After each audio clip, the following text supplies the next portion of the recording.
How to transfer money from Visa gift card to PayPal.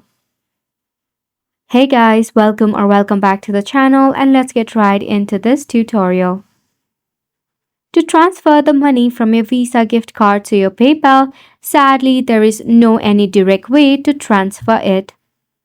This is primarily due to the nature of the gift card, which are typically designed for one-time purchase and do not usually have the functionality to transfer funds. Now to use it, what you can do is you can buy items on PayPal. You can use a Visa gift card to purchase items on PayPal, or you can even sell them for cash or PayPal fund. You can also check for some of the gift card exchange services.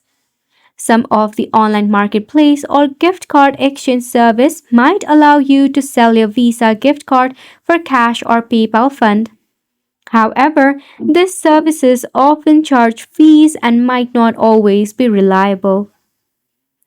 You can always contact your PayPal and Visa to know more about the limitation of using your Visa gift card in your PayPal. Hopefully, you found this video informative to you, and thank you so much for tuning in. We'll see you very soon.